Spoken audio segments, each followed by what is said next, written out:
Okay, we start with king's pawn. White opening is still fucking trash. So if he goes queen's pawn and I go here, he just pushes, takes the knight. I don't understand. I push pawn here, he just takes the pawn for free.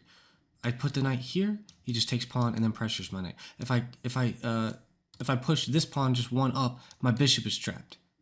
I don't understand. I have no fucking idea. And if I just take, I guess he takes back with the queen, but like, is that not developing the queen for free? I have no fucking idea. So I don't know what to do. This is what I decided to do. Probably the wrong move. Then he does this.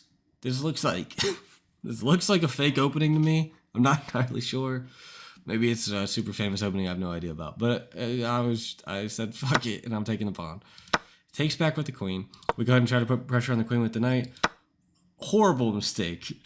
Takes me way too long to find out what to do about this. I mean, honestly, about 3 minutes to figure out that I need to go here. Because this is the only move, at least that I could think of. And it's just, in a way, he forced me to have to trade queens. I was going to say I forced him to trade queens, but really he forced me to trade queens. Because there's no other way I'm not losing a bunch of material.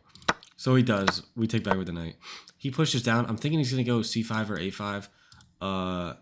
And so we decide to push a pawn up. I don't know if that's even the correct response. Like if he did even push like c5 for instance, and I take and he takes back, is that I don't even know if that's the right thing to do. But this is how I'm thinking to defend against that. Instead, he's gonna do one of these fancy schmancy fucking bullshit structures. I still don't know what it's called, but that the king hides behind and sucks off that fucking bishop.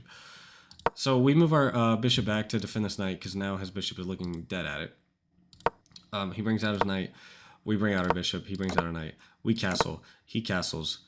Then we go ahead and blunder right off the rip, right off the bat. That fucking bishop that I literally just said, I got goldfish brain, bro. The bishop that I literally just said has to defend this knight. Let's just, fuck it. Let's just go ahead and move it. Dumbass. Takes the fucking knight for free. So I do what any other panicking 600 ELO player does, and I just check the king because that'll get me out of all my fucking problems. Yeah, okay. King just moves out the way. Still the fork problem. But I've come to terms with it at this point. So I'm realizing I'm going to lose. I mean, I'm just going to lose a rook. Like, we're just forked. So I decide to move the knight up because there's not like any immediate threats on either of these two pieces. And we're putting a lot of pressure up here towards the king. Notice also a lot of his pieces are just inactive over here in this corner on the opposite side of the board. So I'm thinking of, I'm looking at field. I'm thinking about putting pressure on the king. So he does take the rook, obviously. Then I take, then he pushes, he didn't even push to like pressure this knight. He just pushes right past it. He wants this pawn. And at this point, I'm down 6 material. I'm in the most abysmal fucking position. I mean, look at this shit. Horrendous. All in the second rank. So I'm thinking, okay, I have to do something that's like a home run play here. Which, of course, everybody fucking hopes for when they play chess. But I'm really thinking, and here's my thought process. If I go here, I could check the king and really put him in a lot of shit because this is covering... I know I could put him in a lot of shit. The issue is the knight is guarding this. So, my bright idea is to bring out the rook. And we have some... I don't even know if it would be considered tempo. I'm not really sure what it is.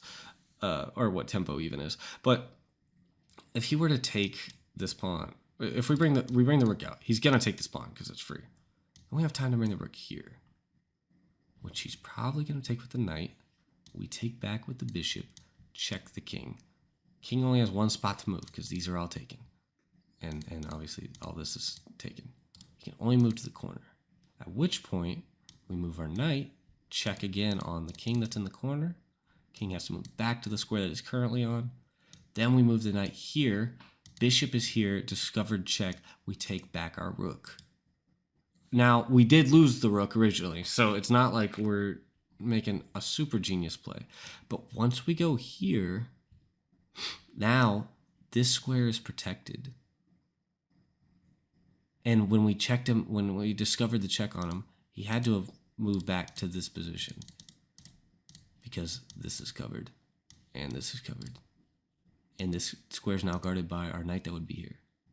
So then we move checkmate. That is my grand plan. I'm a fucking genius. I think all this shit in my head too. So we move it out. He takes the pawn. We move up the rook. does not take the fucking rook. Doesn't take it. And the thing about 600 ELO is one game you're playing fucking Magnus Carlsen, the next game you're playing a guy who doesn't know right from left. So I don't know if he missed it or if he sees all this fuck shit and he elects not to take it. So it's hard to say. So due to that, forgive me for this next move, although all my moves are pretty fucking shitty. I just do this and defend the rook / where the bishop is hopefully going to be, because I'm hoping that he just missed the move, and now that I move this up and draw his eyes in this direction, he's going to be like, oh, wait a second, I can just take this. I was wrong. No, he elected not to take it originally, and now he also is elected not to take it. Now, the knight is off this square, so I probably don't need to sack the rook, but it's still kind of on the forefront of my mind of sacking it. So we say, fuck that hoe. Get that knight out of there. He takes back with the pawn. Then we initiate our plan. Check. King goes into the corner. Check with the knight. King comes back out. Discovered check, attack on the rook. King goes back to the corner. Check. Well, sorry, not check again. Defended square. And guess what, motherfuckers? Guess what? My whole calculations was right. Look, there's no other pieces that can stop it. This is what you would call mate in one, and bitch, we checkmated.